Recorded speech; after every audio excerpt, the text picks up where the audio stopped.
recordarles que la terapia no van los locos, 1, y 2, no voy a resolverte tu problema, porque Claro. es tu problema. Yo te voy a dar las herramientas para que a partir de este momento resuelvas este y los demás problemas.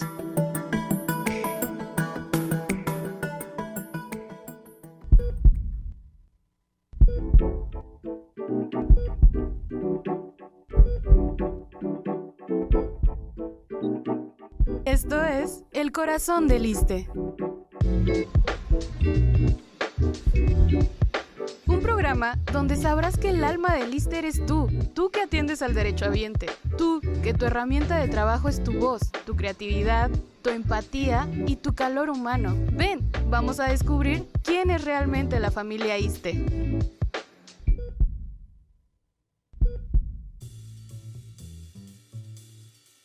Muy buenas tardes, días o noches. Bienvenidos a este podcast Ya Oíste. El día de hoy vamos a platicar sobre temas que muy seguramente a ustedes como derechohabientes o también podcast escuchas les han pasado por la cabeza, literalmente. Está con nosotros el día de hoy la doctora Patricia Trejo. Ella es doctora en neurociencias de la conducta. ¿Cómo está, doctora? Muy bien, gracias por invitarnos. Al contrario, bienvenida. Y también tenemos a una persona que es pensionada, la señora María Luisa Miranda Salinas. ¿Cómo estás, Mari? Hola, estoy muy bien. Muchas gracias por la invitación. Al contrario, muchas gracias por acompañarnos. Y bueno, el día de hoy vamos a hablar un poquito acerca precisamente de la salud mental y de algunas situaciones que probablemente todos hemos vivido dentro de nuestra experiencia en el instituto. Primero que nada, doctora, me gustaría empezar. ¿Cómo se determina, digamos, la salud mental? ¿Qué es lo que implica tener una salud mental? La salud es el completo bienestar del organismo. Hablamos de que no hay salud sin salud mental, que implica un bienestar emocional, físico, fisiológico y psicológico. Entonces, cuando estamos organizados en esas esferas y estamos estables, podemos decir que hay alguien con salud. Porque además, muchas veces nos encontramos con los comentarios en la calle y con la familia que dicen, bueno, pues sí, está muy bien el cuerpo y lo que sea, pero además, bueno, ¿qué pasa con los pensamientos? ¿Qué pasa con las emociones? Con todas estas cosas que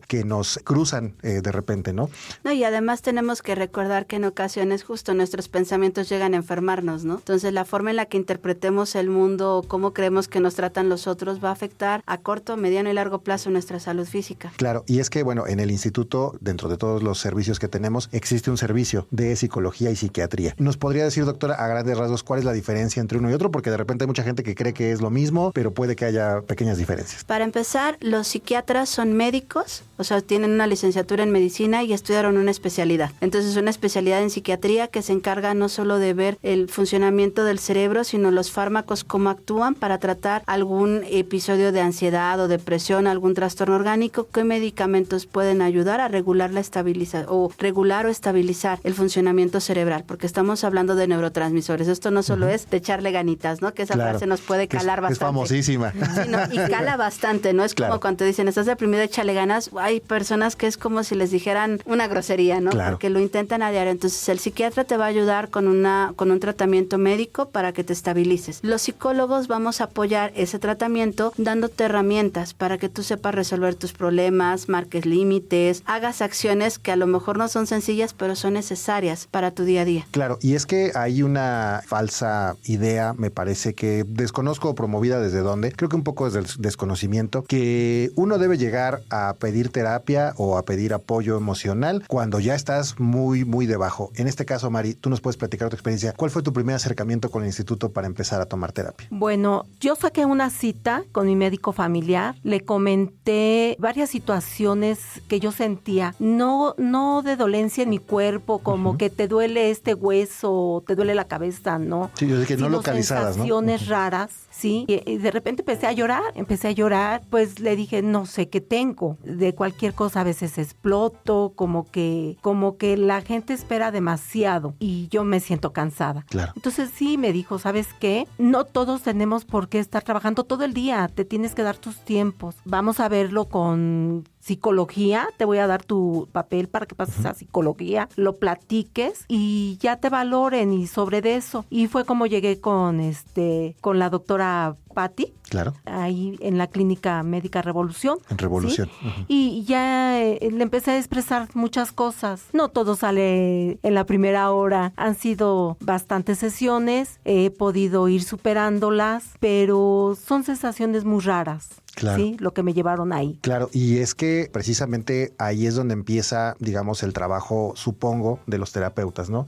Identificar cuando una persona se acerca y dice, oye, realmente necesito ayuda. Sé que es muy complejo porque efectivamente la sociedad nos ha dotado de esta idea individualista. Yo tengo que poder solo, o sea, es decir, no necesito a nadie alrededor que me apoye. En este caso, cuando suceden estos pases, digamos, de parte del médico familiar hacia usted, doctora, ¿cuál es el proceso con el que se trabaja con los pacientes o en este caso con los derechohabientes? Ok, una vez que llegan con su pase interconsulta se les agenda cita y nos queda claro que, ¿cómo lo explico? Que el motivo por el que llegan no es el único. Claro. Yo puedo decir tengo una crisis de ansiedad, pero cuando me doy cuenta y vamos explorando en las sesiones o en la historia clínica, pues también hay depresión, probablemente hay abuso en algunas de las esferas, hay errores de pensamiento, pero además tenemos que modificar la conducta porque pues nos sentimos mal y a veces llegamos a psicología hasta que ya estamos muy cansados. Así es. Y quiere decir que hemos intentado hacerlo solos, pero que no hemos ocupado las estrategias correctas o no hemos tocado las puertas adecuadas y ya venimos desgastados y con una sensación como de vacío, de estar como incapaces, ¿no? Entonces desde ahí tenemos que reactivar red de apoyo, ver qué se ha hecho, empezar modificación de conducta, hábitos de sueño, varias cosas que se tienen que empezar incluso antes de tratar el problema original que es la depresión, ¿no? Claro, que muchas veces ese es el problema. Cuando uno acude con los profesionales de la salud, sobre todo la salud mental, tú es porque sientes que el mundo se te está acabando, ¿no? Y que entonces ya no hay nadie que te pueda ayudar y es como a veces optas por esta opción que probablemente podría ser la primera, ¿no? O sea, en lugar de ponerlo al último, tendríamos que pasarlo al primer sector. En este caso, Mari, una vez que ya empezaste tú a platicar para que los derechohabientes también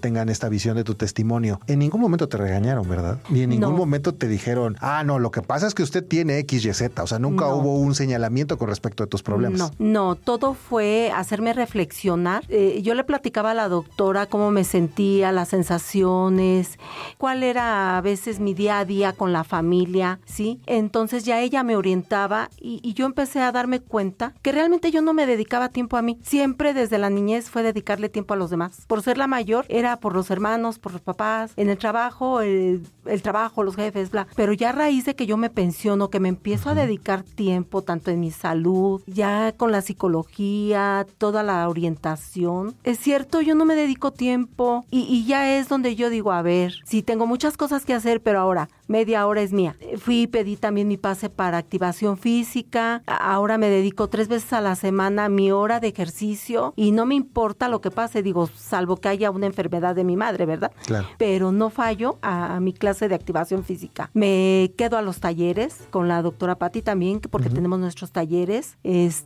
Busco otras alternativas, pero me dedico tiempo. A veces hasta para sentarme sola y ponerme a reflexionar o simplemente quedarme callada, pero son momentos para mí y eso ha sido muy importante. Y creo que dentro de esto que nos platica Mari, doctora, lo que sucede es que estamos hablando ya directamente de herramientas, me parece, ¿no? No sé si nos puede apoyar un poquito, porque a veces cuando escuchamos en las pláticas familiares, cuando estamos así con amigos, de repente la clásica frase de, oye, deberías ir a terapia, ¿no? Tendrías que ir al psicólogo. Y entonces creo que muchas veces existe el mito de, bueno, ¿yo a qué voy? O sea, ¿voy a ir nada más a platicar mi vida? Pues no. Hay un proceso, digamos, en los distintos tipos de terapia en donde existen herramientas que te pueden ayudar. No sé si nos puede ahondar un poquito en esto de las herramientas. Depende del enfoque terapéutico, son las herramientas que se les enseña. Es como, por ejemplo, en la clínica tenemos el enfoque cognitivo-conductual. Es si llega un paciente con depresión, con todo respeto, yo no puedo en las primeras sesiones dedicarme a ver los orígenes de su depresión, que a lo mejor son de infancia. Tengo que rescatar a este paciente para que no se suicide, no se lastime, no pierda el trabajo o varias cosas más urgentes. Entonces, lo primero que trabajamos en el enfoque que manejamos acá es del presente hacia atrás. O sea, primero vamos a tratar de que estés estable. Lo segundo son herramientas, le llamamos herramientas para la vida, herramientas emocionales,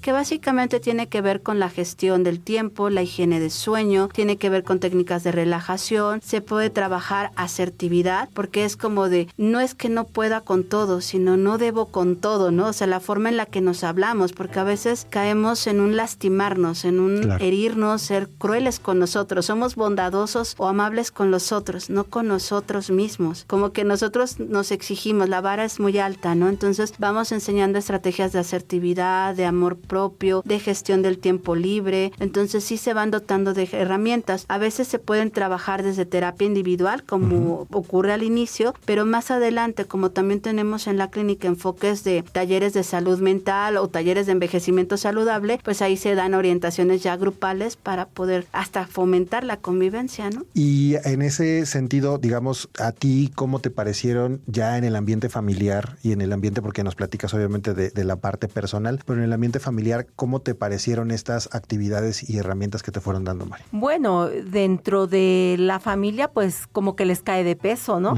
Como que están acostumbrados a que todo les resuelves y no les cuesta a ellos trabajo. Y ahora pues dices, no, eso no me corresponde, eso te corresponde a ti. Yo me hice cargo de mi madre, ¿sí? A pesar de que somos muchos hermanos, pero ahora digo, no, a ver, sí, yo veo muchas cosas de mi mamá, pero también debo de darme mis tiempos. El día que quiero descansar, le preparo un día antes sus alimentos, se los llevo y ya ella sola los puede meter al micro y le aviso a 2 de mis hermanos que ven con ella, ¿sabes qué? No puedo venir. A lo mejor también echas mentiras, ¿eh? Porque les digo, tengo consultas o tengo cosas que hacer, aunque no sea cierto. Aunque yo esté en mi casa, a lo mejor sí haciendo alguna actividad, pero yo estoy tranquila. Es el tiempo que yo digo, no, es para mi esposo y es para mí.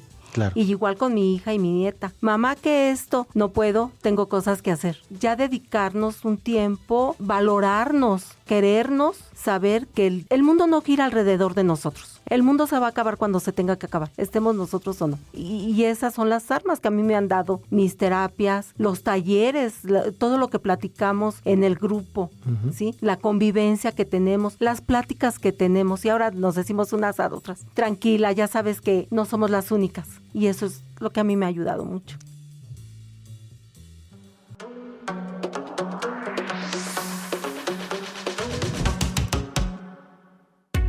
¿Ya nos sigues en nuestras redes sociales oficiales? ¿No? ¿Qué esperas? Búscanos como ISSSTEMX y síguenos en Facebook, Twitter, Instagram, TikTok y YouTube. No te vayas, que esto aún continúa.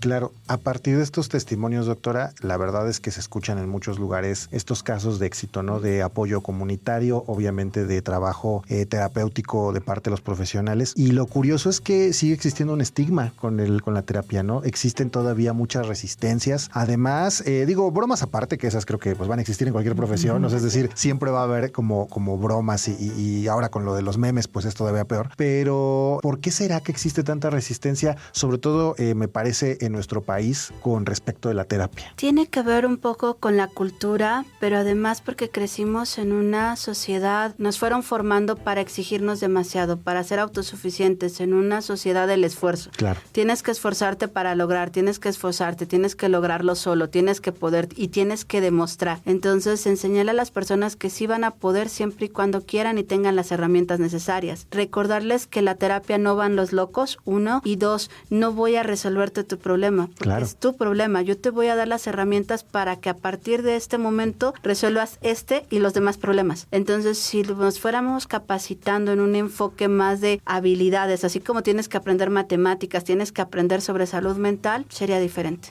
Últimamente he estado precisamente en boga con respecto de la educación, hablar de esto, ¿no? De la parte de las emociones. Y no solamente que aprendan matemáticas, historia, etcétera, sino que también los niños tengan emociones. En este caso, Mari, ¿tú cómo crees que hubiera pasado si tú desde una temprana edad hubieras tenido estas herramientas de trabajo? Sobre todo por, como acaba de decir la doctora, no es que te vaya a resolver la terapia tus problemas, sino que probablemente con un enfoque, digamos, de haber comenzado un poco antes, al día de hoy, hubieras llevado un camino más recorrido, ¿no? Pues yo creo que si yo hubiera sabido muchas cosas que hoy las tengo aprendidas, posiblemente no me hubiera enfermado tanto, no hubiera subido de peso tanto, porque el tener ganas de hacer ejercicio, pero no tengo tiempo, sí, mi salud no se hubiera mermado. Claro. No hubiera yo dejado de dormir, porque a veces no dormía nada y al otro día a las 5 de la mañana levántate y haz toda tu jornada. Y todo eso como que me fue delimitando en muchas actividades, ¿sabes? Claro. Hasta como conflictos con la pareja. Uh-huh. Si yo todo esto lo hubiera sabido o alguien me hubiera orientado, yo hubiera asistido antes a este servicio. No le hubiera dedicado tiempo a situaciones que ya no me correspondían. Claro. Tanto como de trabajo, como de hijos, como de padres, como de toda la familia, porque a veces la familia se aprovecha de eso. Y bien es cierto lo que dice la doctora, te educan para que tú siempre estés haciendo algo, porque si tú te sientas a leer un libro, estás perdiendo el tiempo. O si te quieres salir a caminar, o sea, como que ¿a qué vas? O quieres irte con una amiga a tomar un café, ay, nada más vas al chisme. Entonces, si todo esto yo lo hubiera captado o me hubieran orientado antes, me hubiera ahorrado muchos conflictos de salud y hoy pues yo siento que me he dedicado tiempo, me siento como que de mejor ánimo, tengo las herramientas para cuando voy a caer que se me olvidan las cosas, digo, a ver, no, esto no lo has trabajado así Claro. es de que tranquilízate. Sí, porque además ese es creo que parte de un poco del secreto de la terapia, o sea, decir, no te va a solucionar de primera mano una situación. Y bueno, ahorita me surgió como la situación, doctora, pues pasó la pandemia y entonces tuvimos aquí una crisis de todo tipo. La verdad es que todos estuvimos teniendo una experiencia humana muy compleja en esos años. En el futuro, ¿qué nos esperaría con la terapia? Creo que actualmente, pues obviamente los servicios de salud van a requerir atención para todos, pero con los años por venir. Pero ¿qué nos espera en el futuro con respecto de la terapia? Depende de cómo querramos ver esto, si como un problema o como una oportunidad. Si lo vemos como un problema, pues obviamente incrementarán el número de suicidios, de personas que se hicieron adictas al tabaco, alcohol o alguna sustancia, el número de casos de depresión, de ansiedad. Si lo veo como un problema, pues no nos augura algo bueno. Pero si lo veo como una ventana de oportunidad para fortalecer desde edades tempranas el enfoque no solo de terapia, sino de salud mental, pues yo creo que vamos a tener generaciones venideras sanas. Claro. Porque entonces creo que primero, si recuerdo, no sé, eso es una experiencia personal que nos dejó la pandemia, yo esperaría que nos hubiera dejado una idea de que no somos eternos y de que necesitamos hacernos cargo y de que la vida no te espera. Si yo tengo eso claro, entonces no voy a guardar un rencor por 10 años. Entonces mejor me hago cargo de mí, que el otro se haga cargo de sí, tratamos de arreglar las cosas. No espero 10 años guardando rencor, lo arreglo hoy. Creo que también si recordamos que con toda honestidad, ese es un punto de vista personal, la pandemia pues nos puso de rodillas a varios, ¿no? Entonces, si empiezo a ver las cosas con humildad, entonces quiere decir que también voy a poder ser empático. Entonces, ¿qué nos espera? Si recordamos estas lecciones de humildad y de empatía, me espera que puedo no entender a lo mejor a cabalidad lo que tú sientes, pero me imagino el dolor que estás pasando. Claro. Entonces, te voy a tratar con más amor y con más respeto. Si recordamos eso, entonces lo que nos espera es un buen futuro. Claro, y es que muchas veces la terapia apoya, pues digamos desde el punto de vista de la experiencia, pues actividades que no son necesariamente las que uno probablemente cree, ¿no? O sea, yo por ejemplo, digo, podrás platicar un poquito, Mari, de tu experiencia, de repente ver a gente que, no sé, iba a terapia porque acaba de tener un divorcio y resulta que en realidad eso le ayudó a poder salir adelante académicamente, económicamente o etcétera. Es bien curioso cómo pues todo va de repente interconectado, que pensamos que son cosas diferentes, ¿no? No sé si te pasó alguna cosa similar a ti, Mari. Bueno, mira, cuando yo empecé a ir a los talleres, yo comentaba en la casa de mi mamá, porque te repito, pues yo soy la encargada de ella. Le decía, mañana tengo mi taller. Y empezaban como que, ay, pero ¿y qué hacen? Yo les comentaba, pero pues eso tú lo puedes hacer sola, no es necesario. Yo decía, ¿en serio? No, si es necesario porque tienes que convivir con otras personas. Claro. Tienes que sacar adelante todas tus herramientas que no son de 5 minutos, que ya van a ser para toda tu vida. El aprender a veces a contenerte, no ser tan explosivo, y esas son las herramientas. Entonces yo creo que en la medida que las clínicas implementaran más este tipo de talleres, que nos mandaran con el psicólogo, no porque, como lo acaba de decir la doctora, no porque estemos locos, sino porque la generación de nosotros, yo que tengo ya 60 años, venimos de una generación donde no te inculcaron nunca sacar tus sentimientos. Claro, al contrario. Siempre es represión. Así es. Entonces, eso es muy importante. Para mí, eso ha sido muy, muy importante. El saber contenerte, pero sin lastimarte. en saber en qué momento y cómo vas a manejar la problemática, sin dañarte, sin dañar a la otra persona. Y como a mí me ha quedado algo muy claro que siempre lo maneja la doctora, no daño a la otra persona, pero mucho menos me voy a dañar yo. Resuelvo mi problema, si tú no lo quieres resolver ya no es asunto mío, pero no lo voy a andar cargando, sigo mi vida. Sí, que es lo más importante, aprender a tomar, digamos, el riesgo personalmente, pero también colectivamente. Sí. En ese sentido creo que ayuda mucho en la colectividad, ¿no, doctora? Claro, de hecho justo en la clínica tenemos, a eso se refería Mari cuando nos decía, voy a mis talleres, ¿no? Por ejemplo, el de envejecimiento saludable, estas actividades que referías, ¿no? Que son como raras. Entonces, de repente sí vemos atención y memoria, pero estamos haciendo estiramientos y de repente son juegos de coordinación motora y de repente hasta nos disfrazamos en Halloween, ¿no? Y salimos a pedir calaveritos. Ese tipo de cosas que parece que son juegos o formas diferentes de ver la vida, pero pues que son necesarias, ¿no? No todo es tan cuadrado. A veces pensamos que es el paso A, el paso B, pero cada quien va individualizando su tratamiento y las herramientas que tiene, ¿no? Tenemos que considerar sus hobbies, su forma. A lo mejor alguien practica senderismo y otro lo hace yendo a bailar salsa, ¿no? Entonces, cada quien encontrará la forma en la que se siente contento. Claro, y eso es lo bonito de la diversidad, y precisamente creo que también la salud mental implica eso. La aceptación de la diversidad. No todos tenemos que pensar igual, no todos tenemos que estar en el mismo canal, incluso a veces hasta disentir es bueno, pero empieza precisamente esto que platicábamos, ¿no? Estas herramientas de un buen control de las emociones y sobre todo de nombrarlas, porque no sé si lo ha visto, doctora, que últimamente en redes sociales, en muchos lugares, existen hasta tablitas en donde dicen, o sea, a ver, ponle un nombre a tu emoción, porque resulta que durante mucho tiempo estoy enojado. Sí, pero, o sea, ¿realmente estás enojado? ¿No será que es frustración? ¿No será que verdaderamente es ira? ¿No será que en realidad es otra cosa? Y creo que esas tablitas ayudan mucho, por lo menos a ponerles una etiqueta y un nombre, decir, creo que estoy ahí, ¿no? O sea... Sí, ¿no? De hecho, ya varias instituciones, entre ellas la UNAM, tienen hasta el diccionario de las emociones, y son 2 tomos y son dirigidos a niños. Claro. O sea, te cuentan la historia y tienen dibujitos, te dicen, esto es ira, esto es frustración. A veces el enojo se disfraza de tristeza. ¿Qué hacerle, no? Porque nos dijeron contén, sí, bueno, contengo, ¿cuánto tiempo y en dónde lo saco, no? Claro. Entonces dicen, puedes romper una hoja, puedes hacer varias cosas desde temprano, ¿no? O sea, ¿para qué? Para que no acumules y enfermes a la larga tu cuerpo. Sí, que esa es la parte fundamental. ¡Hey tú! No te muevas, esto aún no termina. Y si te perdiste algún programa, puedes escucharlo en tu streaming favorito. Estamos como Ya Oíste.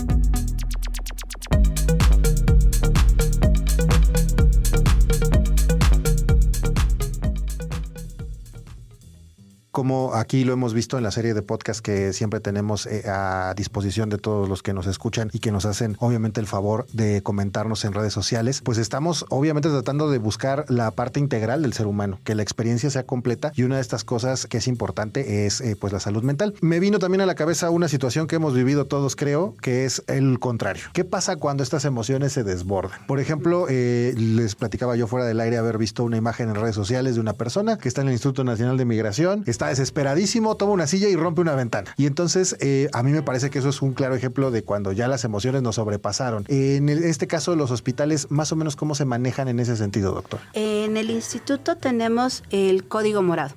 El Código Morado es un protocolo de reconocimiento y manejo integral en salud o en urgencias de salud mental. Una de ellas es la agitación psicomotora, ¿no? El paciente puede, o sea, las urgencias en salud mental pueden ser depresión severa, ansiedad, agitación psicomotora, un paciente que está en privación de alguna sustancia y está en abstinencia, o puede ser que está presentando delirios. Entonces, este paciente yo no puedo llegar de entrada y decirle cállate o tranquilízate, ¿no? Es como de, a ver, espera. ¿Por qué? Porque puedo hacer que la reacción pues escale. En este caso, en el instituto tenemos un protocolo de acción para manejarlas, que es el Código Morado, que consiste primero en identificarlas. Entonces, ya se han estado capacitando el personal tanto de medicina, o sea, de clínicas de medicina familiar, como en este caso en la zona poniente del Quirós y el Hospital Tacuba, tienen todos los protocolos de acción, porque sí es una urgencia. Entonces tiene que ser atendida en ese momento por personal capacitado. Y es que a veces tenemos esta noción de que pues no importa que yo explote, ¿no, Mari? O sea, es decir, pues el chiste es desahogarme, pero ¿cómo ayuda la terapia a que esas cosas se puedan manejar de una manera diferente? Fíjate que con lo de la pandemia asistíamos a sacar nuestras consultas médicas y a veces como que decías, ay, pero si ya se tardaron, es que ya quiero que me atiendan, ¿y por qué se tardan? No, debemos de reflexionar ahora ya te lo digo, ¿no? Porque claro, sí, ya tengo, después de trabajo. Sí, y ha costado trabajo. Claro. Digo, a ver, no nada más eres tú, viene más gente enferma, viene gente con mayores necesidades que las tuyas, así es que tranquilízate y espera, saca tu botellita de agua, toma tu agua, y yo en mi caso que siempre voy con mi marido, nos poníamos a platicar, y a veces también él les explotaba y yo le decía, no, pero espérate, ahorita vamos a pasar, y más o menos ahí vamos llevando la situación, pero te vuelvo a repetir, como nuestra generación es de que queremos todo rápido y nos han enseñado que tú llegas y tú tienes que ser primero, llegas con muchas exigencias, ¿no? Hemos tenido que aprender a ser empáticos con los demás, empáticos con la gente que se llega a formar para la consulta, la gente que nos atiende de las clínicas, porque pues ellos no tienen la culpa. Entonces te digo, todo eso ha costado trabajo, pero se ha ido aprendiendo, ¿sí? Claro. Pones tu mejor sonrisa, dices, a ver, esta no es la sonrisa que tengo en mi taller. Así Exacto. no me enseñaron. Cuando estoy con mis compañeros, en realidad me comporto de manera diferente, es como debo de estar, y ¿no? debe de ser lo mismo, ¿no? No que la vida sea 100% feliz. Claro. No, pero sí debemos estar lo mejor posible nosotros, con nuestras emociones, con nuestros sentimientos, para que no se vea reflejado en nuestra salud. Claro. ¿Sí? Y es que esa es creo que parte del juego, ¿no, doctora? O sea, aprender cómo las emociones, o sea, no está mal sentir emociones que vamos a decir así, se nos ha tradicionalmente dicho que son negativas, pero hay que saber cómo, en dónde y con quién, ¿no? O sea, es decir, creo que ahí es donde parte esta situación de la terapia, porque muchas veces, insisto, se tiene la noción de, es que yo voy a ir a terapia y me van a resolver mi vida. No, o sea, lo único que va a pasar es que de alguna forma en este gran rompecabezas que es las emociones, pues vamos a saber colocarlas en donde van. Para empezar, como bien dijiste, entender que no hay emociones buenas y malas, son emociones. El enojo es normal, yo les comento a mis pacientes, el enojo, la envidia, la frustración, hasta las ganas de pegar son normales. Las necesitamos, es parte adaptativa de nuestra vida, de nuestro día a día, pero es como yo no le voy a gritar a mi jefe o no le voy a gritar al derechohabiente que me acaba de insultar, porque no tiene caso. Se supone que yo soy la persona en control o la persona que ha asistido a terapia. Exacto. O puedo verlo con un poco de empatía, no sé qué le molestó, pero ha de haber sido algo grave para que así se sienta. Entonces de repente digo, bueno, más adelante me desquito,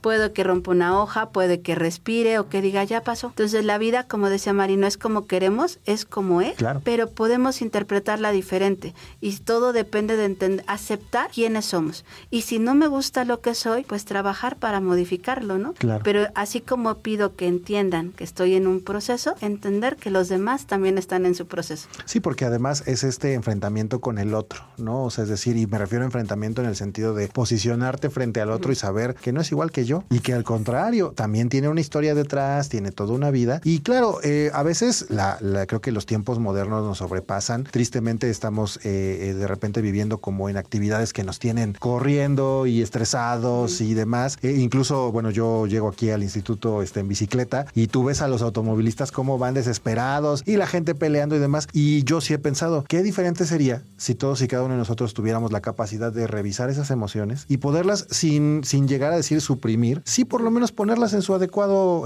lugar y tamaño, ¿no, doctora? Claro, porque además justo, primero es hacer conciencia de qué estoy sintiendo. A ver, ¿esto que estoy sintiendo es tristeza o es enojo o es frustración? Aprender a llamar las cosas por su nombre. Y Mari dijo algo bien importante, es algo que se les enseñó, que a lo mejor no puedes hacer un alto en varios momentos del día, pero sí date al menos 15, 20 minutos para reflexionar. ¿Qué fue lo que te sacó de balance en tu día a día? ¿Qué te hizo enojar? ¿Qué es del otro y qué es de ti? Entonces, si tú empiezas a dedicarte ese tiempo, es mucho más fácil que gestiones. A ver, si yo ya sé que estoy estresado o mi pico de estrés es en la tarde, ¿qué actividad voy a hacer para bajar ese estrés o ese enojo? Porque claro, nadie tiene que pagar ese enojo más que yo mismo, porque es mi enojo. ¿Cómo lo libero antes de llegar a casa? ¿Cómo no se lo voy depositando a otros, sino me hago responsable de mí mismo? Y bueno, nos hemos centrado obviamente en esta parte del enojo, pero también pasa con la tristeza, ¿no? O sea, es decir, aprender a aceptar que uno está triste, Mari, y decir, bueno, sí, últimamente también se ha hecho mucha burla de repente en ciertas esferas de la sociedad o en ciertos lugares, como de, ay, es que todo el mundo está triste todo el tiempo. Bueno, lo que pasa es que hay condicionantes que luego nos ponen así, pero hay que aceptar, bueno, en este momento me toca vivir tristeza, claro, no significa que me voy a dejar llevar por ella, ¿no? Y no, insisto, no es una cosa como de echarle ganas, o sea, es decir, requiere un trabajo de terapia. Sí,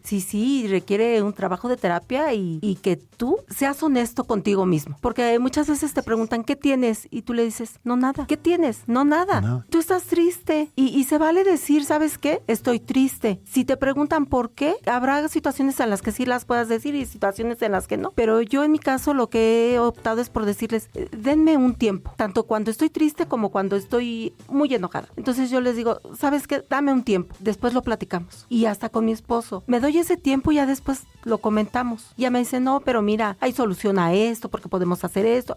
Bueno. Pero ya no lastimas, ya no insultas, ya no agredes. Te vuelvo a repetir, la vida no todo es felicidad, pero tampoco no todo es tristeza. Exacto. Hay veces que tengo ganas de llorar y estoy yo llorando haciendo mis cosas sola, pero ya después digo, a ver, ya se acabó la tristeza porque no me la voy a pasar todo el día y tengo otras cosas que disfrutar. Entre ellas, pues para mí ahorita en este momento lo más importante, mi marido. Ya después ya nos reíamos hace un tiempo con la doctora porque antes decíamos, el 90% era para esto, para todos, menos para mí. Ahora hemos ido acortado porcentajes y digo, no, tanto porcentaje de tiempo es para mi esposo y para mí, tanto es para mi familia, tanto es para mi mamá, porque no te la puedes vivir quejándote. Claro. Ni con todo mundo te vas a estar llorando. Tienes que ver por ti, tienes que ser empático hacia los demás, igual respetar si te dicen, ¿sabes qué? En este momento no quiero hablar, retírate, ya hablarán. Eso es lo que a mí me ha costado mucho trabajo, pero creo que ahí voy poco a poco. Qué bueno, poco a poco. Qué bueno, me da mucho gusto que tu testimonio también ayude a que alguna persona por ahí tenga esta cosquillita de, oye, qué interesante, si ella lo logró, también yo puedo acercarme a mi clínica familiar, platicar con mi médico y que me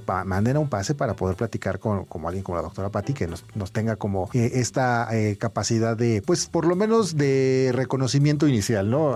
Sí. Que es creo que lo más importante. Y claro, yo digamos que recopilo como de la plática un poco, pues la capacidad de diálogo, doctora. O sea, creo que la capacidad de diálogo tanto interno como externo con el terapeuta, con la familia, con uno mismo, con los amigos, es lo que también guía un poco la terapia, que a veces puede parecer bien simple, ¿no? O sea, platicar con uno mismo, con los demás, es como, ay, yo lo hago todo el tiempo, pero no necesariamente es que esté haciendo terapia. O sea, por eso están los profesionales. Sí, no, porque aparte hablamos de lo que es la charla o la plática improductiva. Tú puedes hablar contigo todo el tiempo, pero estás plenamente consciente de lo que te estás diciendo, porque si el 30% son insultos y el 40% son memes, pues cuánto te queda para salir, claro, ¿no? Entonces, en este caso sí tiene que ver, María Luisa dijo algo muy importante, dijo, no puedes, más bien es no decido estar así todo el tiempo. Claro. Hoy decido cambiar, a lo mejor no sé cómo, pero ya sé dónde tocar la puerta, ¿no? Entonces, las clínicas de medicina familiar, el ISSSTE te da eso, porque además me gustaría decirte que todo lo hacemos los psicólogos, pero sería injusto para mis compañeros, ¿no? Claro. O sea, por ejemplo, tan solo los talleres se dan con el área de gerontología, con activación física, con trabajo social, hasta estomatología entra entre el médico familiar, tenemos grupos de MIDE, de apoyo, o sea, es un equipo interdisciplinario. No, o sea, cuando dije no hay salud sin salud mental, entonces la parte de salud se encargan todos los demás, yo nada más la de salud mental, pero todos nos apoyamos porque somos seres humanos, pero además somos profesionales, ¿no? Entonces, lo que yo no sé, lo sabe la activadora física o la actividad se le ocurrió a la de trabajo social o a la enfermera de gerontología, o ya de repente viene la doctora de calidad y dice, ¿por qué no hacen esto?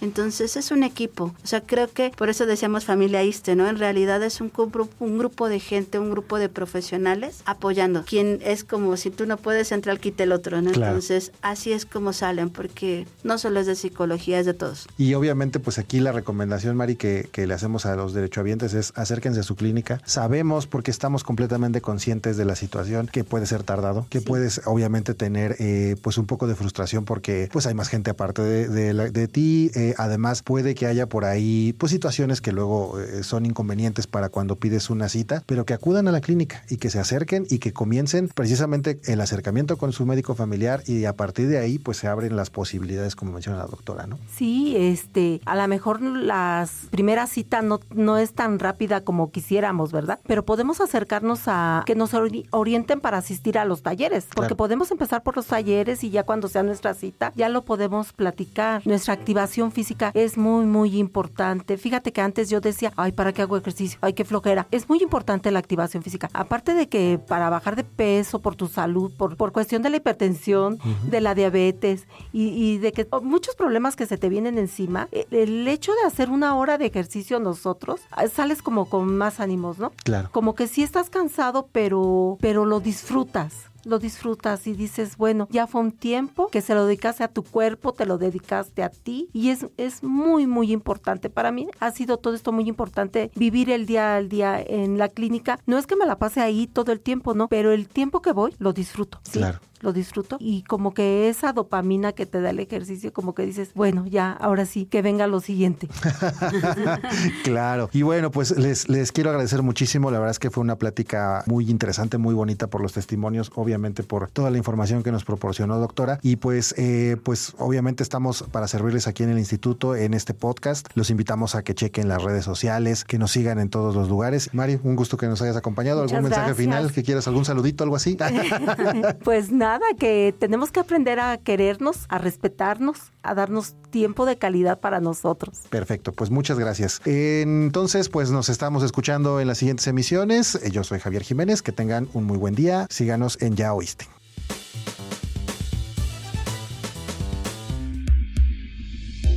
Este programa es realizado gracias a la colaboración de Claudia Mejía, Antonio Tapia en la producción, Cristian Ortiz en la producción ejecutiva.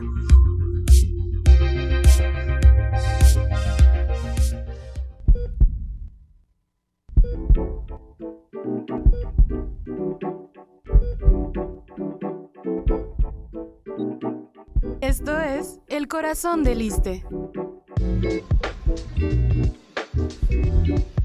Un programa donde sabrás que el alma del ISSSTE eres tú que atiendes al derechohabiente, tú que tu herramienta de trabajo es tu voz, tu creatividad, tu empatía y tu calor humano. Ven, vamos a descubrir quién es realmente la familia ISSSTE. Este programa es público, ajeno a cualquier partido político. Queda prohibido el uso para fines distintos a los establecidos en el programa.